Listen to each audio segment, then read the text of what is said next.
नमस्कार, आपका बहुत बहुत स्वागत है। मैं हूं आपके साथ वर्षा शर्मा और रुक करेंगे मध्य प्रदेश की खबरों की ओर। केंद्रीय गृह मंत्री अमित शाह के मुख्य अतिथि में और मुख्यमंत्री डॉक्टर मोहन यादव की अध्यक्षता में बता दें कि मामा गौवंश वन्य विहार रीवा में भव्य कृषक सम्मेलन का आयोजन किया गया। इस सम्मेलन में प्रदेश भर से आए किसानों, जनप्रतिनिधियों और कृषि से जुड़े विशेषज्ञों ने भाग लिया। कार्यक्रम का उद्देश्य किसानों को केंद्र और राज्य सरकार की कृषि, सहकारिता और किसान कल्याण से जुड़ी योजनाओं की जानकारी देना और उन्हें सशक्त बनाना रहा।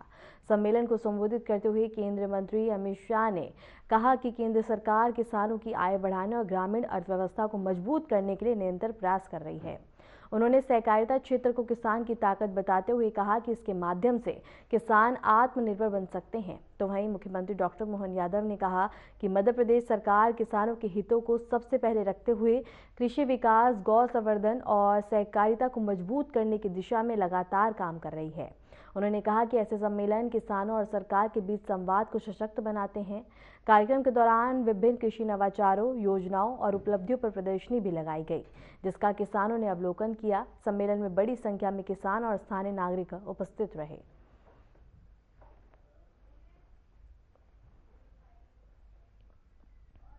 माननीय डॉक्टर महेंद्र सिंह जी हमारे प्रभारी और सारे जनप्रतिनिधि जोरदार अभिनंदन कर दे। समय की कमी है, मैं ज्यादा न बोलते हुए माननीय गृह मंत्री जी को बुलाऊंगा। उसके पहले 2-3 मिनट में अपनी बात खत्म करूंगा। हमारा सबका माननीय प्रधानमंत्री श्रीमान नरेंद्र मोदी जी का जोरदार अभिनंदन करें, जिनके आशीर्वाद के बाद हमारे अपने सरकार के गठन के साथ हमारे माननीय गृह मंत्री जी, माननीय प्रधानमंत्री जी लगातार नवाचार को, अच्छे कामों को प्रोत्साहन दे रहे हैं। और खासकर ये बताना चाहूंगा, हमारे प्रदेश के अंदर किसानों की आय बढ़ाने के लिए, दूध का उत्पादन बढ़ाने के लिए भी बनासकांठा से नेशनल डेयरी डेवलपमेंट बोर्ड, और आप सहकारिता मंत्री भी हैं, इस नाते से किसानों की आय खेती की फसल से तो बढ़ना ही चाहिए, लेकिन दूध उत्पादन भी बढ़े और दूध उत्पादन के आधार पर घर घर व्यक्ति के जीवन में सुख समृद्धि आए। इसलिए दूध और दुधारू पशु, देसी पशु, जिनके आधार पर हमारे गोवंश से हमारी खेती का भी रकबा सुधरे, खेती की आय भी बढ़े, ऐसे उद्देश्य के लिए हमारी सरकार ने नेशनल डेयरी डेवलपमेंट बोर्ड के माध्यम से MOU किया और दूध उत्पादन में भी पशु जिनका दूध ज्यादा उत्पादन होता है ऐसे कई काम बढ़ा रहे हैं। जब हम गौशाला बढ़ा रहे हैं तो घर घर गोपाल, जिनके घर गाय वो गोपाल, इसलिए गोपाल कृष्ण भगवान की हमने प्रयास किया कि गौशालाओं के अलावा घर घर दूध का उत्पादन बढ़ाना चाहिए, उनको अपनी दूध की सही दाम मिलना चाहिए और उन्नत पशुओं की नस्ल घर घर पहुंचना चाहिए। इसलिए आपने कहा था पिछली बार 2024 दिसंबर में कि अभी राज्य में 9% दूध का उत्पादन होता देश के आधार पर, आपके आशीर्वाद से 5 साल में इसको 20% तक ले जाएंगे, 20% तक। जोरदार अभिनंदन करें, ये बड़ा संकल्प है, लेकिन आपके आशीर्वाद से पूरा होने वाला है। 1 साल के अंदर, पिछले साल तक राज्य में हम 9000 लीटर दूध का उत्पादन करवा रहे थे, लेकिन अभी अभी आंकड़ा आया है पशुपालन विभाग के द्वारा, अभी हमने 12000 लीटर दूध का प्रति दुग्ध संघ हमारे पास ये आंकड़ा आया है। 25% खरीदने के आधार पर बढ़ा है, लेकिन इसको 20% तक ले जाना है। और ये निराश्रित गौ माताएं, जिनमें 33 करोड़ देवी देवता का वास होता है, ये दर दर क्यों भटके? वास्तव में इसका सारा प्रबंधन करने के लिए हमने नगरीय निकायों में, नगर पालिका, नगर निगम, नगर पंचायत, प्रत्येक गौशाला को 20 रुपया प्रति गौमाता के बजाय 40 रुपया प्रति गौमाता करने का निर्णय किया है। ऐसे कई और निर्णय मैं बता सकता हूं, लेकिन आज समय की कमी है। आज तो मन आनंद से भरा हुआ है। अटल बिहारी वाजपेयी जी की जयंती है, जोरदार अभिनंदन करें अटल बिहारी वाजपेयी जी के लिए,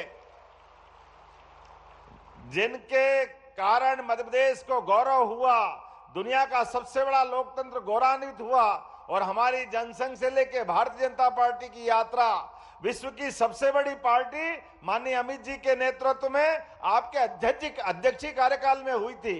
तो मैं आज आपको केवल राज्य के 2 हिस्से, एक ग्वालियर में अटल जी के जन्म स्थान पर 2 लाख करोड़ से ज्यादा के अलग अलग प्रकार के उद्योग धंधों का भूमि पूजन किया और युवाओं को रोजगार दिलाने के लिए, गरीबों की जिंदगी बेहतर करने के लिए, किसान और महिला की जिंदगी बेहतर करने के लिए एक बड़े प्रोजेक्ट का वहां आपने शुभारंभ किया और यह गौशाला के अंदर हमको प्रोत्साहन देने आए। जोरदार अभिनंदन करें। मध्य प्रदेश की धरती पर मैं आपका स्वागत करता हूं, अभिनंदन करता हूं और लगातार आपका ये मार्गदर्शन मिलता रहेगा। इसी उम्मीद के साथ आपका लिए हमारे पास तो एक और बड़ा प्रोजेक्ट है। अगला वर्ष हमारा किसान कल्याण वर्ष है, कृषि उत्सव वर्ष के रूप में मनाने वाले हैं। माननीय भाई साहब, आपके मार्गदर्शन में मध्य प्रदेश सरकार अपने राज्य के किसानों की बेहतरी के लिए और बड़ा संकल्प करने वाली है। पुनः आपका वंदन, अभिनंदन। बोलिए भारत माता की।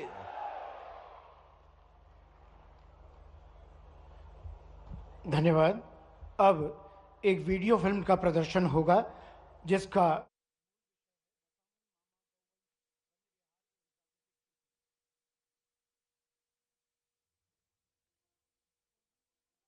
रत्न श्रीमान अटल बिहारी वाजपेयी जी की जन्म जयंती है।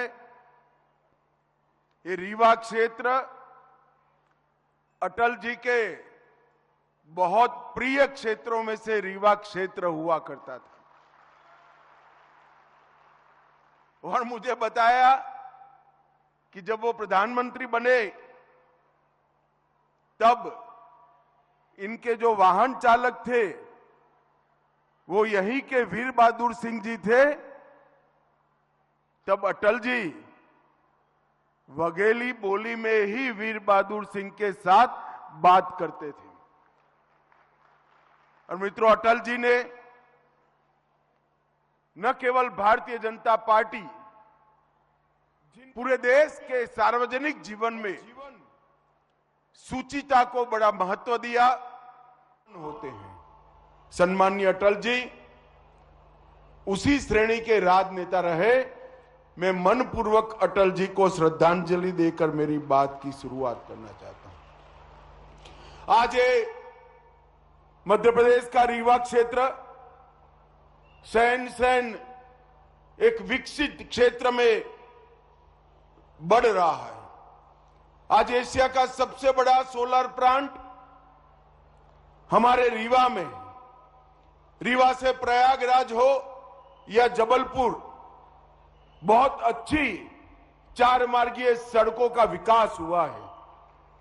और अभी मैंने उतरते वक्त मोहन जी को पूछा कि भैया देर हो जाएगी तो उड़ पाएंगे क्या? तो मोहन जी ने कहा रीवा का एयरपोर्ट अब 24 घंटे विमान लेकर दिल्ली जा सकता है। अनेक चीजें हैं जो बताने लायक है, मगर समय हमें परमिट नहीं करता है। मित्रों, आज मुझे उप मुख्यमंत्री साहब मिलने आए थे। उन्होंने कहा था हमारे रीवा में बसामन मामा गौवंश विहार बन रहा है, एक देखने जैसा प्रकल्प है। मैंने उनको बताया था कि मैं जब भी मध्य प्रदेश आऊंगा जरूर रीवा आकर बसावन मामा गौवंश प्रोजेक्ट को देखूंगा। और आज मैं जाकर देख कर आया। एक बहुत अच्छा निदर्शन प्रयोग जो कई सारे किसान का काम करने वाले, गौ पालन का काम करने वाले हमारे अच्छे किसान हैं, उनको आगे मार्गदर्शन कर सकता है। ऐसा एक बहुत अच्छा प्रकल्प यहां बनाया गया है। यहां गौशाला भी है और गौशाला के साथ साथ गाय के गोबर से निर्मित प्राकृतिक खेती की पूरी श्रृंखला और 5 स्तरीय खेती, जो सब्जी भी उगाती है, बेले भी देती है, पपीते जैसे मध्यम कद के फल भी देती है। बीच में चने और छोटे क्रॉप भी होते हैं, दलहन भी होती है और ऊपर फलदार वृक्ष भी होते हैं। 1 एकड़ के अंदर 1.25 लाख रुपए से ज्यादा इनकम देने वाला ये प्रयोग निश्चित रूप से छोटे किसानों के लिए बड़ा आशीर्वाद रूप होने वाला है। इसका आधा भी अगर रीवा के प्रगतिशील किसान अपने खेत में कर ले और एक का देखकर दूसरे, दूसरे से देखकर तीसरे, तीसरे से देखकर चौथे किसान तक ये ट्रांसफॉर्म हो जाए तो रीवा की कृषि आय 2.5 गुना बढ़ने की क्षमता रखती है। ये बहुत अच्छा प्रकल्प है। किसानों को यहां लाकर इसका निदर्शन, प्रगतिशील किसानों को लाकर इसके निदर्शन का प्रयोग करना चाहिए। यहां पर प्राकृतिक खेती करने वाले 2 किसानों का सम्मान किया गया। मित्रों, प्राकृतिक खेती एक ऐसा हमारा परंपरागत प्रयोग है जिसको हम भूल गए। एक ही देसी गाय से 21 एकड़ खेत में खाद के और पेस्टिसाइड्स के उपयोग के बगैर प्राकृतिक खेती होती है। किसान को जगत का ताज कहते हैं क्योंकि किसान की मेहनत से जो अनाज उत्पन्न होता है वो पूरी दुनिया का, देश का पेट भरने का काम करता है। मगर आप मुझे बताइए भाई, हमें अधिकार है कि वो ही अनाज को जहर से भरकर हम लोगों को खिलाएं।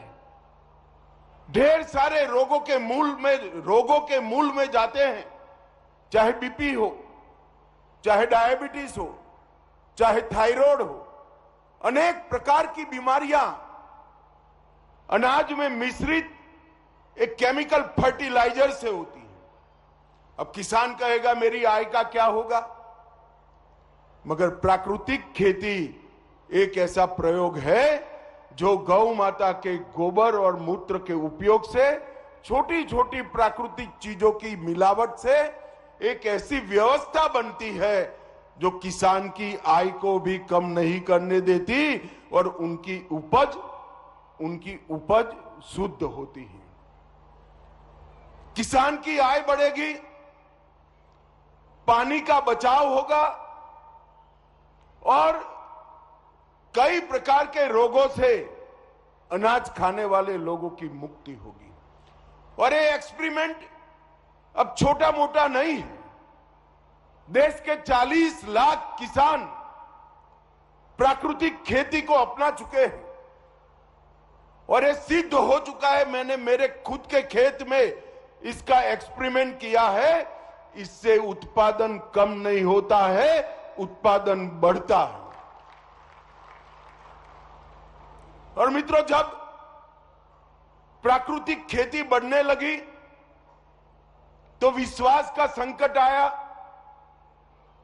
कि प्राकृतिक खेती का सर्टिफिकेशन कौन सा, ये प्राकृतिक अनाज, ऑर्गेनिक अनाज, इसका सर्टिफिकेशन कौन करेगा। नरेंद्र मोदी जी ने सहकारिता मंत्रालय के माध्यम से 2 बड़ी कोऑपरेटिव इसका काम कर रही है जो प्राकृतिक खेती की उपज का सर्टिफिकेशन लेबोरेटरी में, विश्व के सबसे आधुनिक लेबोरेटरी में इसका परीक्षण, इसका पैकेजिंग, इसका मार्केटिंग और इसका एक्सपोर्ट करने की व्यवस्था की है।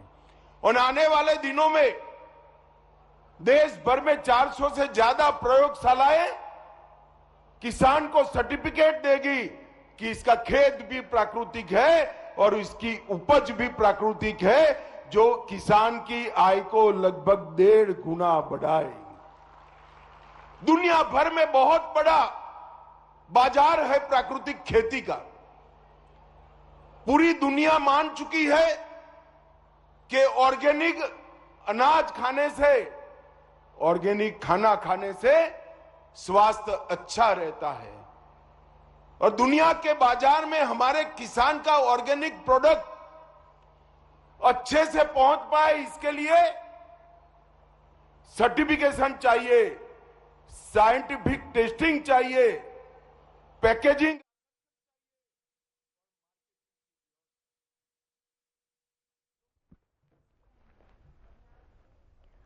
पूर्व प्रधानमंत्री भारत रत्न अटल बिहारी वाजपेयी की 101वीं जयंती के अवसर पर मध्य प्रदेश की राजधानी भोपाल में उन्हें श्रद्धांजलि दी गई। इस मौके पर मुख्यमंत्री डॉक्टर मोहन यादव, मध्य प्रदेश बीजेपी अध्यक्ष हेमंत खंडेवाल और प्रदेश बीजेपी प्रभारी महेंद्र सिंह ने बीजेपी कार्यालय में आयोजित विशेष प्रदर्शनी का उद्घाटन किया। प्रदर्शनी में अटल बिहारी वाजपेयी के जीवन, विचार, राजनीतिक संघर्ष और राष्ट्र निर्माण में उनके योगदान को चित्रों और दस्तावेजों के माध्यम से प्रदर्शित किया गया। कार्यक्रम में पार्टी के वरिष्ठ नेता, कार्यकर्ता और बड़ी संख्या में समर्थक मौजूद रहे।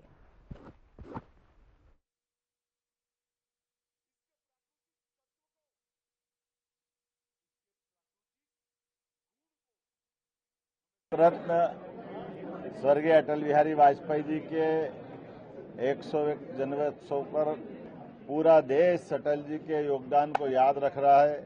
यशस्वी प्रधानमंत्री उनकी कर्मभूमि लखनऊ में, जहां एक और वो हमारी विश्व की सबसे बड़ी पार्टी के सबसे बड़े नेता का स्मरण कर रहे हैं, जहां वो उनके चुनाव से लेकर उनके विभिन्न प्रकार के पत्रकार के और कई इतिहास की वो सब जीवंतता के लिए वहां गए और उनकी जन्मभूमि पर हमारे राष्ट्रीय नेता गृह मंत्री माननीय अमित शाह जी बीती रात से कल ग्वालियर पहुंचे थे। माननीय अध्यक्ष जी हेमंत खंडेलवाल जी, हमारे माननीय ज्योतिरादित्य सिंधिया जी, माननीय विधानसभा अध्यक्ष जी श्रीमान नरेंद्र सिंह तोमर जी, हमारे सारे मंत्री, विधायक, सांसद यहाँ इस अवसर पर मौजूद, माननीय मंत्री पूर्व मंत्री माननीय सुरेश पचौरी जी, माननीय सांसद आलोक शर्मा जी, माननीय विधायक भगवान दास सबनानी जी, हमारे महामंत्री गौरव रणदीवे जी, सारे पदाधिकारियों के साथ आज हमने भाजपा कार्यालय में चित्रों की प्रदर्शनी का उद्घाटन किया है।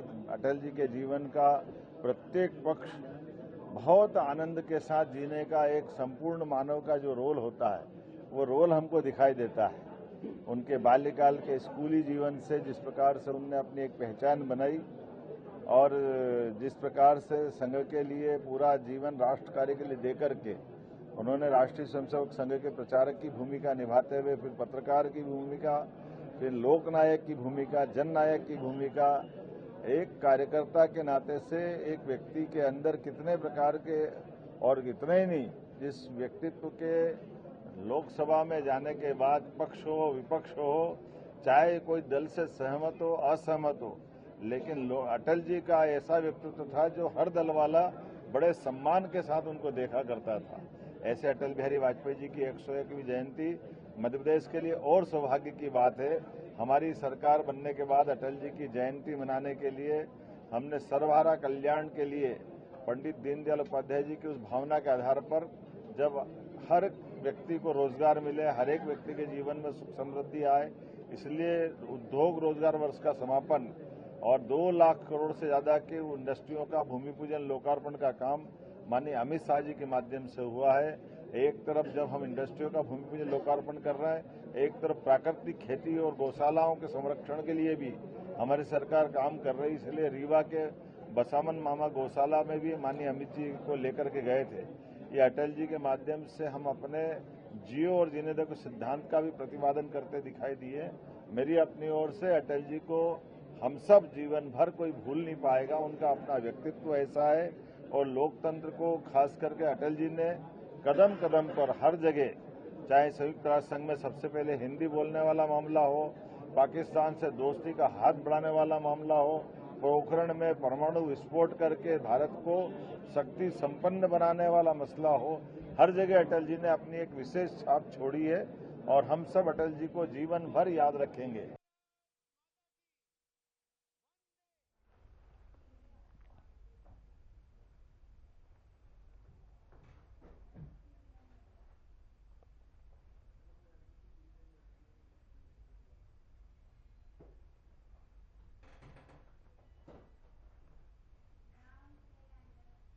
मध्य प्रदेश विधानसभा अध्यक्ष नरेंद्र सिंह तोमर ने कहा कि अटल बिहारी वाजपेयी के जन्मदिन के मौके पर आयोजित यह ग्रोथ समिट विशेष महत्व रखती है। उन्होंने बताया कि अटल जी का जन्म शताब्दी वर्ष है और इसलिए मध्य प्रदेश सरकार ने यह पूरा साल रोजगार और उद्योग को समर्पित किया है और आज वह अभियान पूर्णता की ओर बढ़ रहा है। मुख्यमंत्री मोहन यादव और केंद्रीय गृह मंत्री अमित शाह ने इस कार्यक्रम में हिस्सा लिया है। मध्य प्रदेश अभ्युदय ग्रोथ समिट का आयोजन ग्वालियर की धरा पर संपन्न हुआ। ये अटल जी का शताब्दी वर्ष है और इसलिए इस पूरे वर्ष को मध्य प्रदेश की सरकार ने रोजगार और उद्योग के लिए समर्पित किया और आज वो पूरा अभियान पूर्णता की ओर बढ़ा है। इस कार्यक्रम में देश के गृह मंत्री माननीय अमित शाह जी और मुख्यमंत्री डॉक्टर मोहन यादव जी उपस्थित हुए। आज बहुत सारी इंडस्ट्री का शिलान्यास हुआ है, लोकार्पण हुआ है। बहुत सारे औद्योगिक क्षेत्र में जो हमारे लोग काम कर रहे हैं उनको सब्सिडी का वितरण किया गया है, भूमि का आवंटन किया गया है और लाखों करोड़ का निवेश आज इस कार्यक्रम के माध्यम से मध्य प्रदेश की धरती पर उतरा है। इसका लाभ ग्वालियर चंबल संभाग को और मध्य प्रदेश की सारी जनता जनार्दन को मिलेगा। इससे इंडस्ट्रियल ग्रोथ भी बढ़ेगी, हमारी अर्थव्यवस्था को भी बल मिलेगा और साथ ही साथ रोजगार के अवसरों का भी इसके माध्यम से सृजन होगा। मैं इस अवसर पर इस अच्छे आयोजन के लिए प्रदेश के मुख्यमंत्री डॉक्टर मोहन यादव जी को और अमित शाह जी को बहुत बहुत बधाई। मध्य प्रदेश सरकार में मंत्री विश्वास सारंग ने बता दी कि जबरन धर्मांतर और तथा कथित लव जिहाद को लेकर सख्त चेतावनी दी है। विदेशिया में एक कार्यक्रम के दौरान मंत्री विश्वास सारंग ने कहा कि मध्य प्रदेश में लव जिहाद के जरिए धर्मांतर करने वालों को किसी भी हालात में बख्शा नहीं जाएगा। उन्होंने कहा कि राज्य सरकार धर्मांतर के मामलों पर कड़ी नजर रखे हुए है और यदि कोई भी व्यक्ति बता दे कि दबाव या धोखे के जरिए धर्म परिवर्तन कराता पाया गया तो उसके खिलाफ कानून के तहत सख्त कार्रवाई की जाएगी। देखिए, मध्य प्रदेश में किसी भी स्तर पर यदि कोई भी व्यक्ति हमारी हिंदू बहन बेटियों को या हिंदू हमारे युवकों को बहलाकर फुसलाकर धर्म परिवर्तन कराने के लिए लव जिहाद जैसा कार्य करेगा, वो कहीं भी किसी भी स्तर पर बर्दाश्त नहीं किया जाएगा। मध्य प्रदेश सरकार ने डॉक्टर मोहन यादव जी ने उसके खिलाफ कानून भी बनाया है, उस पर सजा भी हो रही है। विगत दिनों भोपाल में मैंने स्वयं एक हिंदू युवक को जब जोर जबरदस्ती करके मुसलमान बनाया था तो मैंने उसकी घर वापसी करवाई, उसको पुनः हिंदू बनाया है। मध्य प्रदेश में किसी भी व्यक्ति को दबाव बनाकर बहलाकर फुसलाकर धर्म परिवर्तन करवाने की इजाजत नहीं दी जाएगी। जो भी होंगे कार्रवाई होगी और सख्त कार्रवाई होगी।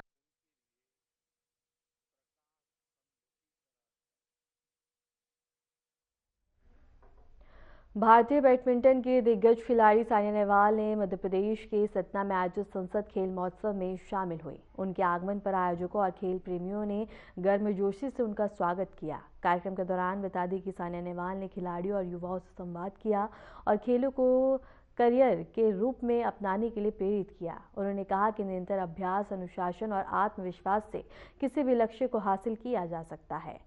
संसद खेल महोत्सव का उद्देश्य स्थानीय प्रतिभागियों को मंच देना और युवाओं में खेलों के प्रति रुचि बढ़ाना है। महोत्सव में विभिन्न खेल प्रतियोगिताओं का आयोजन किया गया, जिसमें बड़ी संख्या में खिलाड़ियों और दर्शकों की भागीदारी रही। कार्यक्रम में स्थानीय जनप्रतिनिधि, खेल अधिकारी और खेल प्रेमी भी मौजूद रहे।